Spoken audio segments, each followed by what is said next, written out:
Welcome back to another episode of the Real Estate Playbook.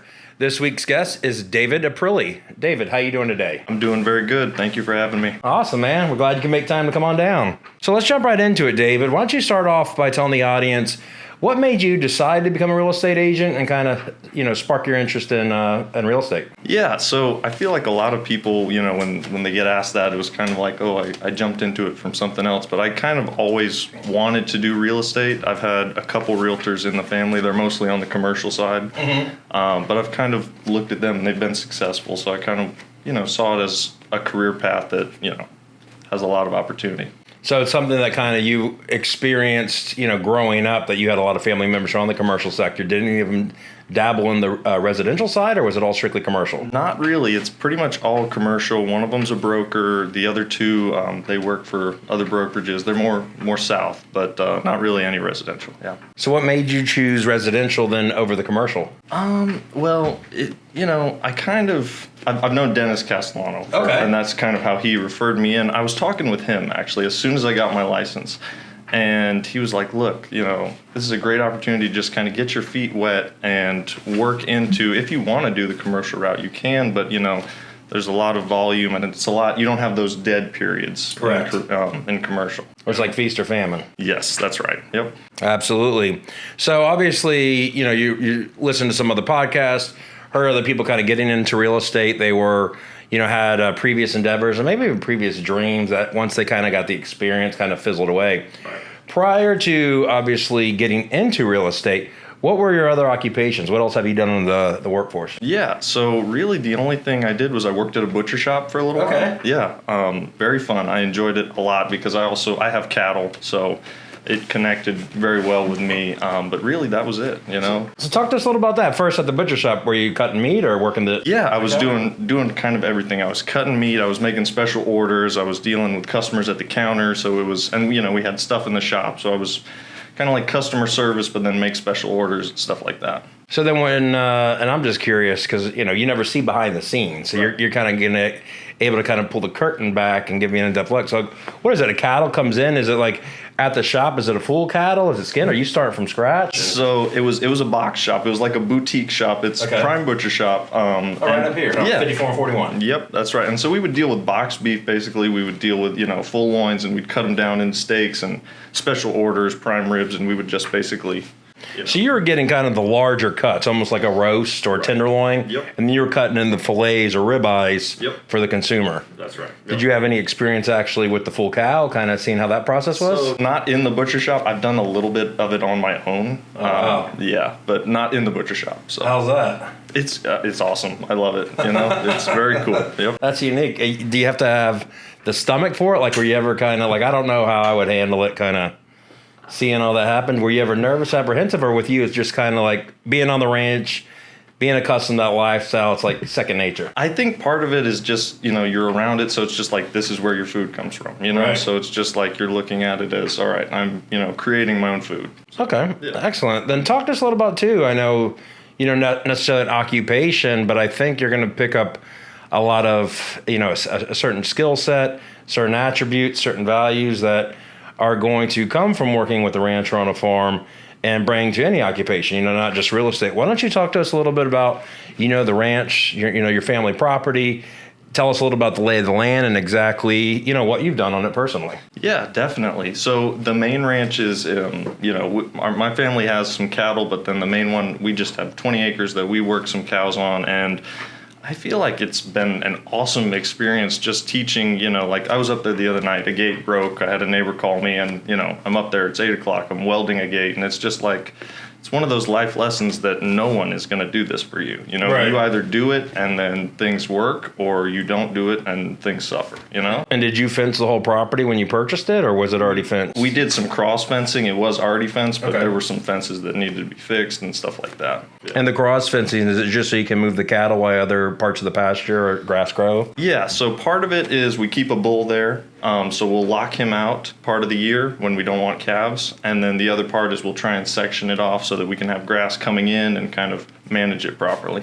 So then it's one bull and then all the other the cows on there, then obviously they're going to be female. Yep, that's right. And then what do you typically, so when you have the calves, do you keep the female to kind of grow with your population and sell off the males, or how does that work? It depends. You got to be pretty selective when you're raising a heifer. Normally, we'll just ship them all just because it's tough to kind of raise a couple. You kind of need to raise them in batches. And, you know, normally you don't need to raise them every year. So normally we'll just ship them. If there's one that's really, it looks like a good cow, we'll raise that one. But otherwise we'll normally ship them, or I'll try and sell them to show kids because, you know, I like to mess with the genetics and really create a good animal. So that's awesome, man. And then so when you're shipping them, obviously, is it like an auction, or you have a buyer already in mind and a negotiated price? So normally for me, because it's a smaller scale, it's just an auction. I went actually a couple weeks ago just to Lakeland, and we took them to the auction. But like for my grandpa and his brothers, they'll do it, all of them, on a video, and they'll have a buyer, you know, out west, and they'll ship all of them. So, oh, yeah. Interesting. And what do y'all ship them by train when you're going out west? No, they'll do semi-loads. So you see those big silver semis, and they've got like the deep bottoms, yeah. And they'll do, you know, a couple semi-loads. Yep. Interesting. I never knew that. And then do you do any with the dairy? Like, are you kind of, when your female cows are having the calves, you know, during that process of the year, do you kind of milk them and get the dairy as well, or do you stay away from that? So we used to be in the dairy business. We were the last dairy in Hillsborough County to get out of it. Yeah. Oh, shit. Yep. Yeah. But no, with the beef cattle, it's kind of like if you can have one that can raise enough for 2 calves, you're doing good. But a dairy cow's whole separate. You know, you normally just leave it for them so they can raise a good, strong calf, and then, you know, that's normally it. So when they are kind of when you're having the dairy cows, it's kind of depriving them, the calf, of the nutrients. So you've kind of, because you're in the cattle business of selling the cows and wanting to keep, like you said, you know, these premium offspring, or however you label it, right. You want to ensure that they're getting all their nutrients, vitamins, minerals, all that good stuff, rather than just pumping out some milk and having a calf not have that muscular structure. The dairy cows, they make, you know, a lot of milk, but they don't put on that muscle. You know, they don't put on that quality to get your ribeye, you know, or your good steak. So that energy that's converted into the milk for the beef cattle side, it's converted into the muscle. So it's, you know. See, I'm learning something new. And I'm not trying to go on a tangent for this podcast, but it's almost like when you're in the cattle business, then you're kind of, there's a line in the sand. Hey, are we going dairy, or we want to sell the beef? Definitely. And in Florida, if you're doing beef, it's normally all we're a brood cow state. And most people don't know it, but we have one of the biggest brood cow operations for beef, you know, but we ship them out because we can't grow great corn here, but we grow great grass. Yeah. And a lot of people too, from what I've noticed too, because in the supermarkets, a lot of wife too, you know, all organic, non-GMO stuff. She's always looking for the grass-fed beef. Yep. And a lot of the cattle on the farms, because we have a couple ranches up by us in Brooksville that I buy from direct. Yeah. And they're all grass-fed and, you know, a little bit leaner cut. Right. But, you know, really good beef and high quality. That's a big thing that's really coming to Florida, yeah. Mm-hmm. And why don't you talk to me, too? Because I know I've bbeen fortunate enough for you to bring in some of the vegetables that you grow out there, too. Are you just strictly cattle, then you kind of grow your own? Or do you guys have a big spread of land that you kept for, you know, vegetables, fruits, and things of that nature? So really, the garden's just kind of for fun, you know, just to experiment. It's really just, you know, to feed my family and just stuff like that. I don't do it as a commercial thing. So it's just a little piece out there that's fenced off for at the cattle property that we just, you know, we rotivate it, plant what we're going to plant. And then kind of so you're growing the vegetables, fruit, you're kind of experimenting yourself, growing your own thing, and then, you know. Fruit trees, chickens, yeah. Awesome, man, awesome. So then, obviously, you know, your skill set from the butcher, you know, I'm sure you learn to cut meat, you learn some customer service sales skills, you know, working there at the butcher shop. But honestly, I would think you probably developed some business skills, some attributes, you know, working the ranch, because there's a lot of things. My grandfather worked in the cattle ranch as well, and a lot of the things attributes and skills that he would have would be like patience, right? You got to be very patient out there. Like you said with the fence, always on call. There's not like hey, my power's out, let me call an electrician. Right. It's a neighbor calling, hey, your cattle are out or a fence is down, you got to run out there. So it's having that mentality of always kind of being on the go and ready, where it's never like lackadaisical, and then just kind of, you know, being more, I don't think just patient, but more turtle-esque. Like, raising cattle and things of that nature. This isn't something like in real estate. A lot of agents want immediate success, right? They want to go out, they want to show a house, they want to write a contract, hoping that it closes, gets paid, want this to kind of be an easy thing. And it's not, right? That's not the case. Similar to the cattle business, it's kind of learning that, hey, this is a process. We're more turtlesque. As you said, I'm more interested in growing the best product. In business, it'd be like, hey, I'm more interested in being of the best service and utilize as best as my capacity. Right. So it's almost like you kind of learn those attributes from in this rather than just kind of throwing something out quick and just kind of churning it and growing. Yeah, exactly. Is that fair to say? Yes, definitely. And I feel like one of the biggest things is realizing that you can do everything right and stuff like that's still going to happen. You're still going to have like this year, for example, we just had a drought. It was rough. Still. We fed double the amount of hay that we were supposed to feed. So we did everything right. We managed our property, but you're going to have failures. This year is a failure, and you can obviously attribute that to real estate too. You can do everything right with a client, but at the end of the day, sometimes you're going to have problems, but you have to keep going. And a lot of it out of your control. Exactly. Like you can't control the rain, obviously. That's right. Yeah. So then obviously when it's in a drought, then do you have like a well pump? Because somebody was telling me we have a larger property up there in Hernando out in Brooksville, and was telling me that they have a lot of the cattle ranches for farm.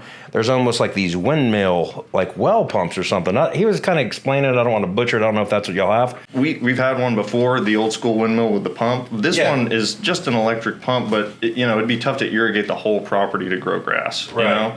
So really at that point, in the wintertime you feed hay, right? Mm-hmm. But you've got to keep feeding hay even when you're not in the winter if you don't have that rain. So and does the well pump go just for the water for the cow, so it's a constant drinking source? Yeah, just for the troughs, so they don't. Because some properties you have a pond or something where they have water, but this one no pond, so you've got those troughs. Yeah.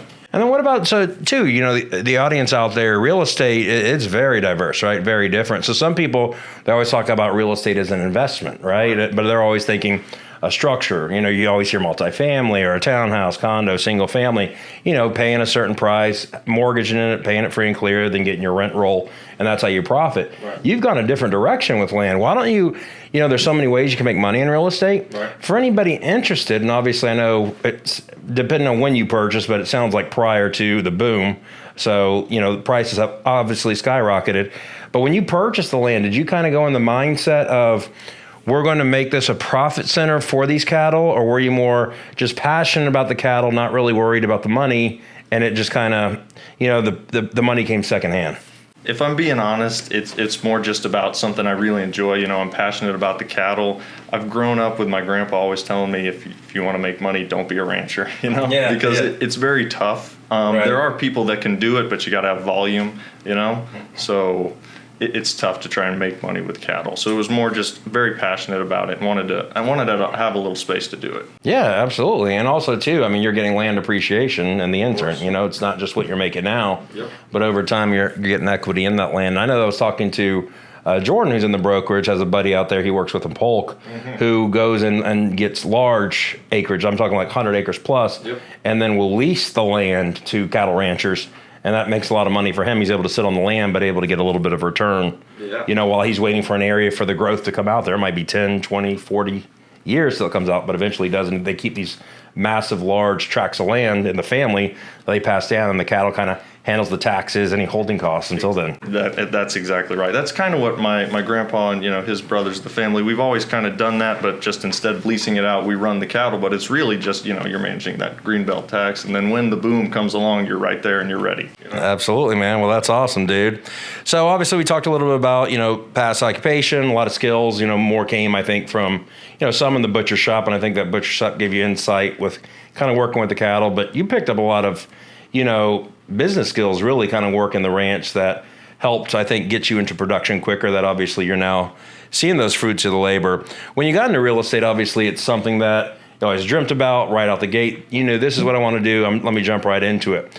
I know there's a lot of things that, hey, when you visualize, you have this vision, all these great things that are going to happen in real estate. And I'm sure if they haven't happened yet to you, they're going to come. What's the one thing, I always like to ask this, what's the one thing you did not expect? I was thinking about this. I did not expect the emotional aspect of it.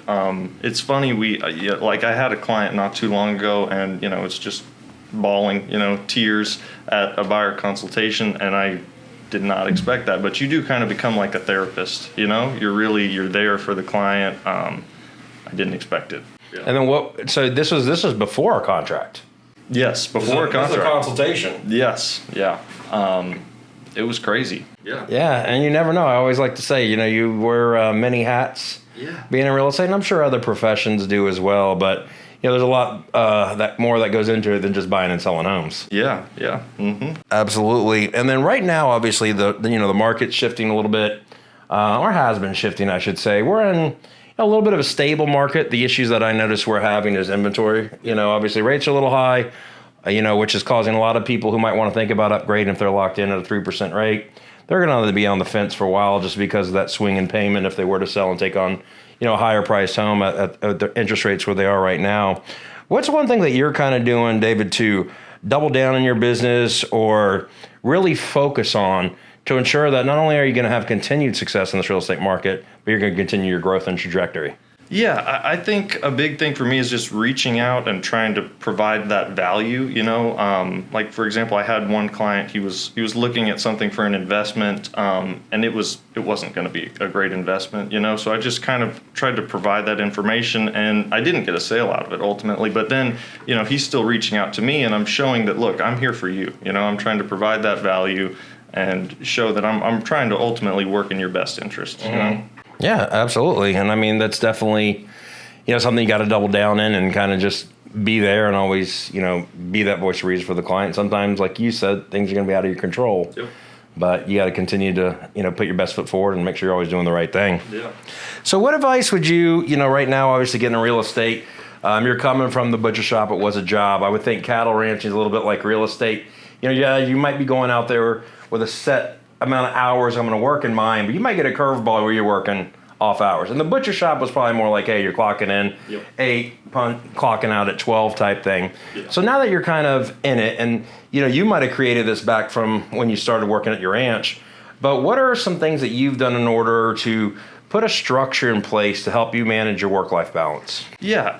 I'm very fortunate. I have people around me that are, obviously they're very understanding that, this is a hectic job. It can be very, very hectic and unexpected. So I just try and be very flexible.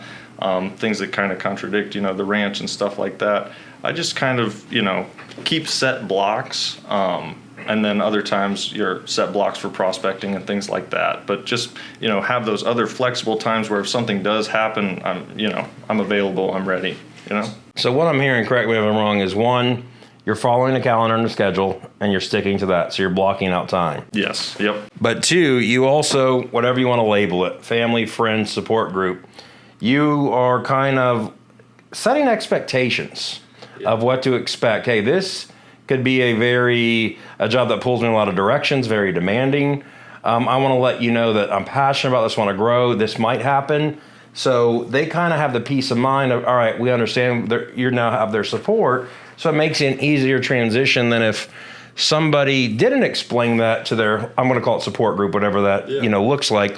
And these people might be like, well, why are you always leaving dinner? Why do you have to answer the phone? Why are you doing that? Right. You kind of went over all these things that could become a potential problem and made sure that you have their support, when working in this field. Yeah, because it happens, and to be a good agent, I feel like for the most part, you need to let it happen. So, if you kind of just give a heads up and let that be the expectation, then you're better off. Mm-hmm. Awesome, man. So obviously getting into newly licensed, younger agent as well, getting into a higher level of success than most out the gate. There's a lot of agents out there that are struggling. They've been doing it for some time. Maybe they had some success in previous years past here where it was a little bit easier. Now they're struggling. They've worked on their skill set. Maybe they're newly licensed, not sure which way to go. Or maybe they haven't even got licensed yet. They're on the fence thinking about it, or they're just about to get licensed and don't know what the next step is. I always like to ask all the guests, if you could give one nugget of information, one tidbit of advice to anybody who's a struggling agent or a brand new agent, and you're like, hey, this is what you need to focus on. What is that going to be? I would say really shop around and evaluate your brokerage. And this isn't, I ended up here by luck, and it's awesome that I did, because I'm kind of spoiled, because all the other places I hear about them and it's like, wow, I'm receiving all this help that other places don't have, but I think that that's really a key to your success, is going somewhere where they're going to help and support you, and offer you those tools. And I think also too is someone, I think that very important that you're aligned with, right? What are their core values? What is their culture like? What am I like? You know, are we going to be a good match? Yes. You know, that doesn't necessarily mean are they going to have the support I have all the tools and resources, but just similar to you and your support group, Right. is this going to be my business support group, and are they going to help me grow here as well? Exactly. Yeah. Awesome, man. Well, David, it's been great having you. Learned a lot about the cattle ranching business, and you know, I always like to learn from the guests that we do have on the podcast. Learn something new every episode. But for any buyer or seller out there, or maybe it's a investor looking to invest in some land, possibly they're interested in cattle. You know, you had a passion for it, getting started. What's the best contact information? Best way for them to get a hold of you? If you get your contact information, best email, best phone number, and we're going to post it on all the social as well. Okay. So the email is david.aprile, Aprile, at 54realty.com, and then the number is 813-743-2124. Awesome, David. Well, we greatly appreciate you for being a guest on this week's podcast. Thank you for having me. Awesome. And we greatly appreciate all of you for tuning in to another episode of the Real Estate Playbook.